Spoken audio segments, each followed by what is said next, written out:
first down. They hand off to Marlon Mack. Huge hole, 50-yard line. He's at the 40, still going near sideline. He's at the 10. He's at the 5, and he will score. Touchdown, Marlon Mack. Touchdown, INDY.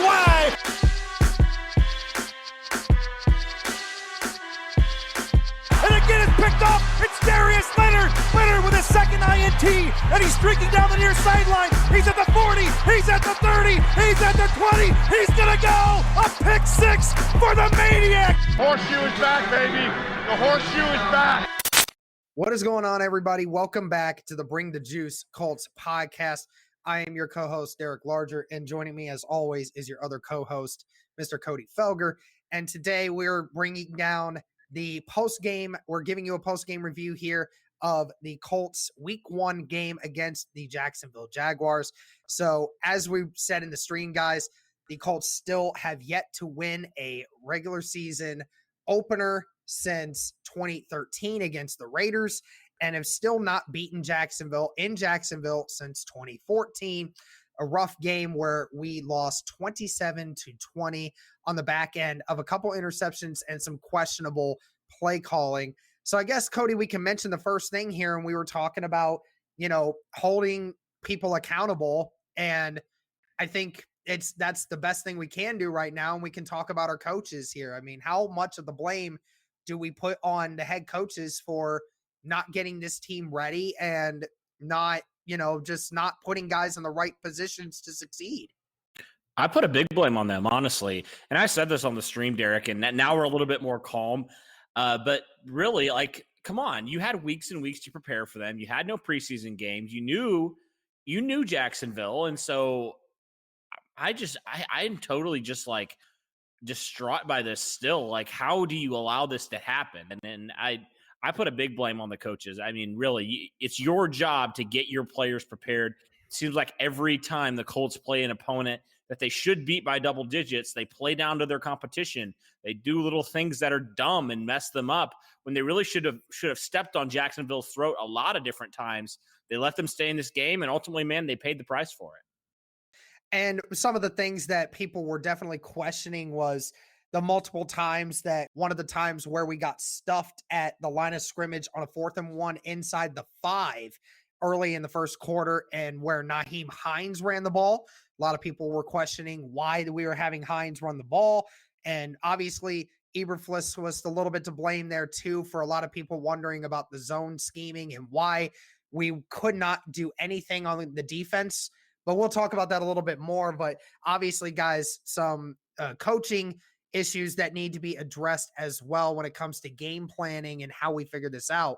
But let's just talk real quick first about the quarterback here, Cody. So it was Phillip Rivers at Colts debut, right? And he finished 36 of 46 for 357 yards, 1 touchdown, 2 interceptions with an 88.7 QB rating. How would you rate his first game as a Colt, and how much of the blame is on him for the 2 interceptions, and how else did he look to you?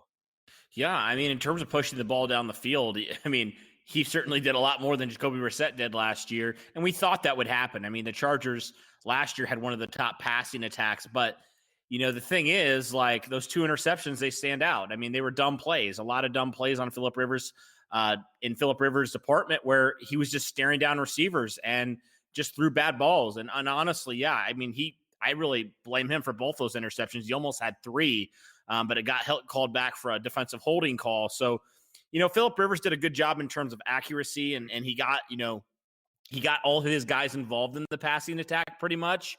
But yeah, just those interceptions, they stand out. They came in critical moments.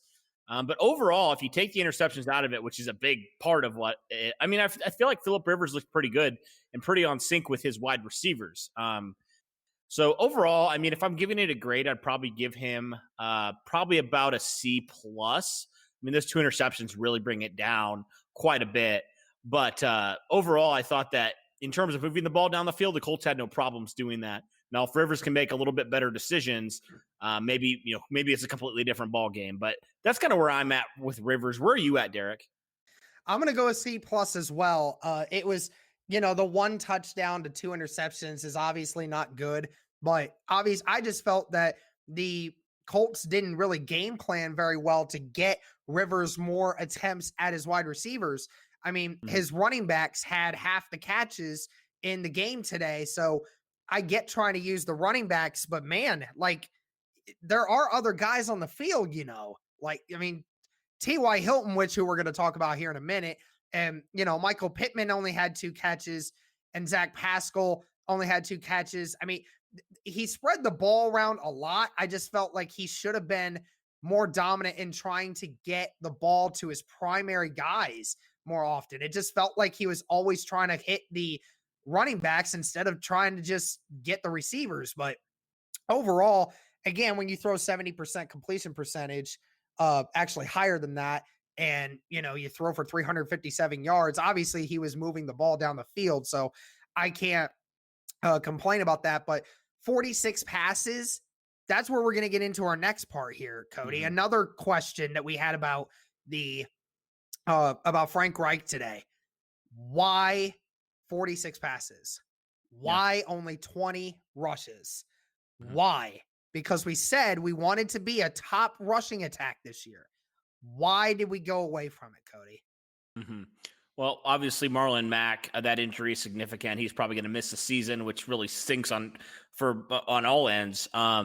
Jonathan Taylor wasn't that great at running the football this week. I mean, he only ran for 2.4 average, so I think that's in part why the Colts kind of went away from it. I mean, Nyheim Hines was your leading back, or one of your leading backs. He had 7 carries, averaged about 4 yards per carry. But yeah, like I think he said somewhere around 87, 88 yards rushing for a team that wants to be top 5 in rushing. That's with 9 yards from Paris Campbell and Rivers. So actually for running backs, it was under 80 yards. Yeah, that's unacceptable. I mean, that's horrible.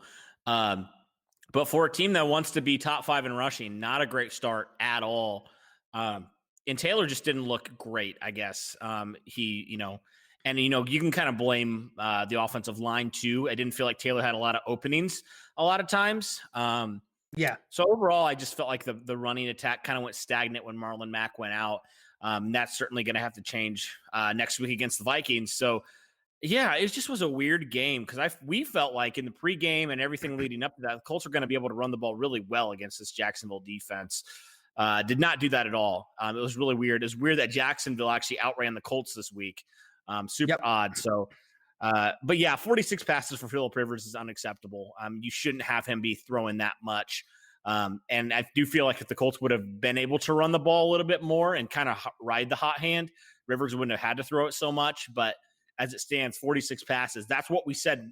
The reason why we felt like Rivers was going to do such a great job, he wasn't going to have to throw that much. And he did this week, and we see what happens. 2 interceptions.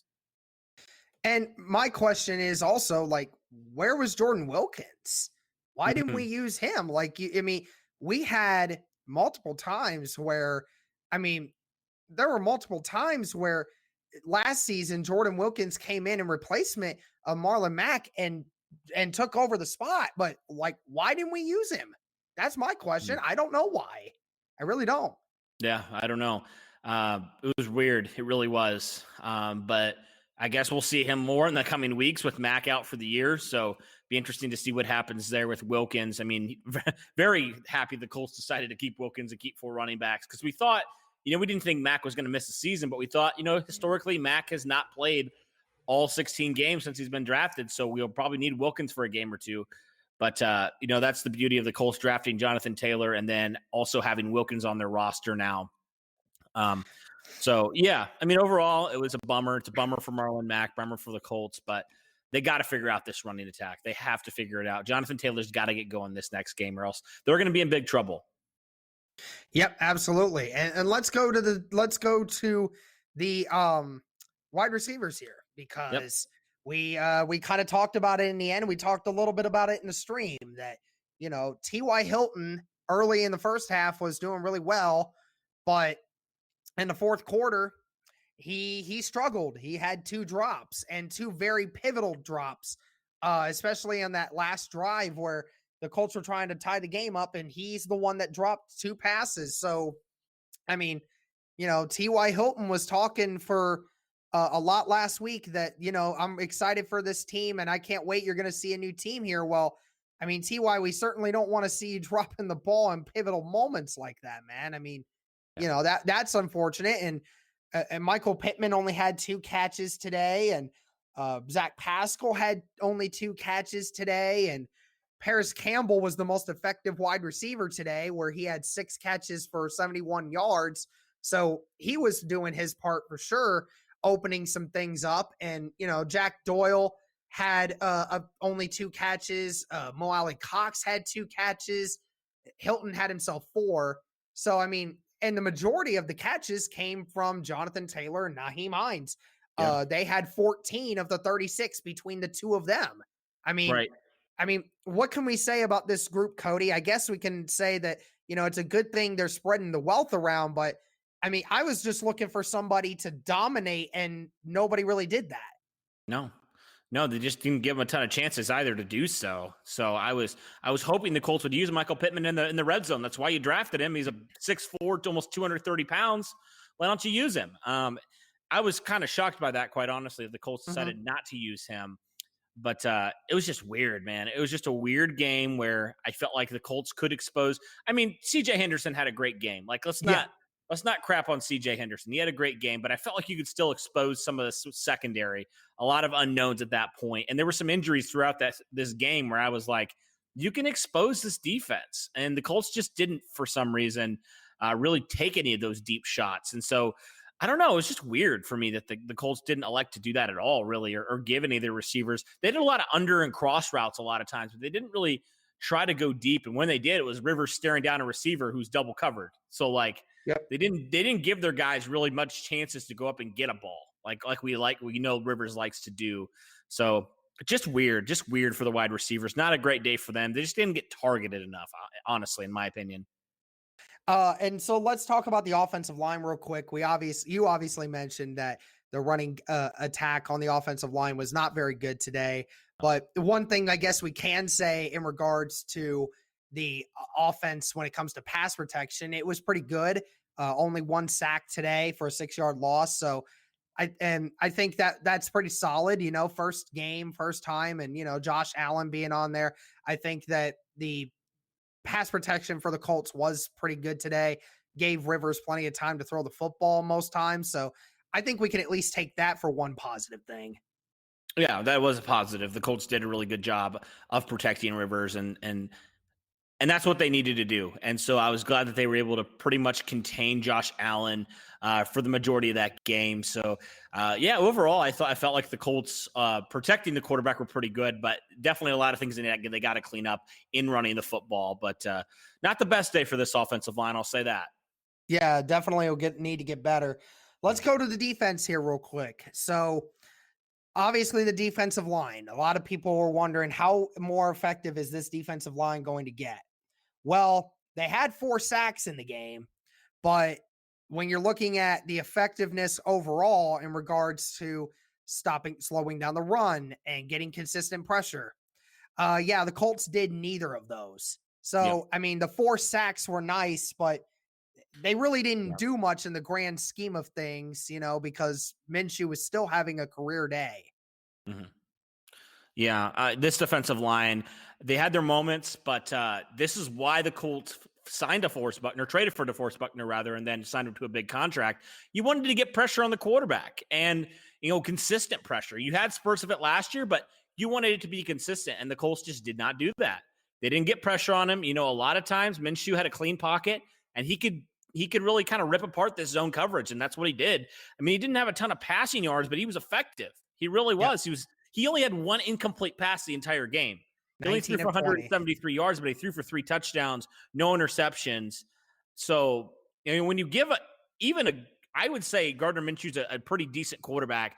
When you even get a decent quarterback, you give him that kind of time, I mean, he's going to tear you apart, especially in this zone coverage. Yep, absolutely. And, and the run defense wasn't any better either. I mean, we mentioned earlier that, Robinson was the best running back on the field today outside of Nyheim Hines. I mean, and they got better in the second half, though. I'll say that. The run defense got a lot better in the second half. I believe Jacksonville had something like 85 yards in the first half. and then really didn't do a ton in the running attack in the second half. And so I thought that they improved in that area, which is good, but you just got to get more consistent pressure on the quarterback, like you mentioned, and not allow those early big runs. I mean, really, that was and all the time. It wasn't always like huge 20-yard runs. It was just like effective 6-7 yard runs, and you can't let that happen. And so overall, even though the stats won't show it, it was like when Jacksonville was able to run it really well, it was effective and it didn't have to go for a large gain. So yeah, the defensive line's got a lot to work on this week for sure. And so I don't even really know what to even say about the linebackers because there really wasn't a lot to talk about. But I mean, we can just go to the secondary, even though I didn't see Okereke at all today. Really. I didn't see him. And he had one tackle. And there's one thing that I want to talk about, Cody. We can talk about this before we go into the secondary. Is the Eberflus did, in my opinion, a really terrible job today of getting people substituted. I felt that the substitutions for the whole game on defense, like I didn't see anybody. Like I saw Banagoo in for a few snaps on the defensive line, but that's really the only like substitution that I really saw. And yeah, I didn't see Okereke much at all. I didn't see much of anybody else. Like it was the starters were out there for 90% of the time. And then there was that 10% of somebody else coming in. Like, right. That's supposed to be better than that. Yeah, it is. And it was just, it's weird. I don't understand like why you don't give, like Ben Banagoo, Al-Qadim Muhammad more chances. They didn't really do a whole lot. And they're not even really showing up on the stat sheet. So that tells you how little they were in the game. And that's just unfortunate. I really wish that they would give them more run. It seems like both those guys had really strong camps. So hopefully the Colts will start rotating those guys a little bit more, but certainly was puzzling for that end. Yep, I feel that. So let's go to the secondary here real quick, and then we'll kind of talk about special teams, and then we'll leave it at that. So secondary had issues all game. Like nobody clamped down on anyone. Kenny Moore was the only one that had any kind of disruptance in the backfield, and that was only on one play. That was the one incompletion they had in the first quarter. And then after that, Minshew was perfect all game, had no issues moving the ball down the field. Cody, this secondary scares me now because you just let a quarterback throw for 95% against you. That is never good. I don't care if it's Tom Brady. I don't care if it's Drew Brees. I don't care if it's Kyler Murray throwing me the football. I don't care if it's Jameis Winston. You cannot let a quarterback be that good at throwing you under the bus like that. And Eberflus takes some blame here too, because he just did not put them in great spots to succeed here. I don't know what else to say about this secondary, except that it's very concerning. It is. And this is what we've said all off season. If there was a position group that's really going to either thrive or struggle, it's going to be this secondary. There's a lot of unknowns. I feel like we got a little bit more of a clear picture of this secondary, and it's very concerning. I am very concerned about this secondary. I don't feel like they've really improved at all. The Colts felt like they, with Xavier Rhodes, they improved on defense. I'm not so sure.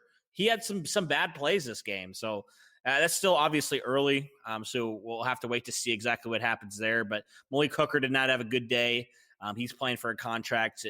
If he plays any way like he did today, he's definitely not earning another contract with Indianapolis. I mean, it was a rough day for Hooker. It was a rough day for everyone in that secondary. For everyone. Nobody had good days. That secondary was just rough. It was a rough day for sure. All right, last thing we can talk about here for the post game, and that is the special teams. So Josh Lambo had himself a really good day, but Rodrigo Blankenship cost 3 points for the Colts as well. He went 2 for 3 on his field goals. He missed a 35-yarder today. He actually hit a 30-yarder earlier in the game and then hit another one late in the game. But again, that's another 3 points and another one we have to worry about with kickers. Obviously that's better than what, we had some games with Vinatieri, but I mean, again, Cody, Blankenship just didn't have a great start to me. It just doesn't seem like, I know it's only one missed kick, but I mean, that has me nervous for the next game going forward. I will say this. I was happy the way that he kind of rebounded from that kick, the missed kick that he had from 30-some yards. He bounced back and made a kick when it mattered. So, I mean, that does suck. But for a rookie, I was happy with the way that he didn't let that get to him and he didn't go out and shank another one. So that was good on that department. But, yeah, I mean, you can't have that happen. That's unacceptable. But he still is young. So I offer him a little bit more grace than maybe some of these other guys. But, yeah, it wasn't the best day for Blankenship, but Josh Lambo definitely had a great day. Oh my goodness, that guy's got a leg, man. Yep. So that's going to be the post game, guys. Colts lose 27-20 against the Jacksonville Jaguars. We're 0-1 going into week 2, where the Colts will face the Minnesota Vikings at home. We'll look to hopefully rebound and pick back up where we left off. So thank you all so much for tuning in. Let us know what you thought about the game. Let us know what you think the Colts need to potentially do to get better. For Cody and myself, thank you very much. And as always, go Colts.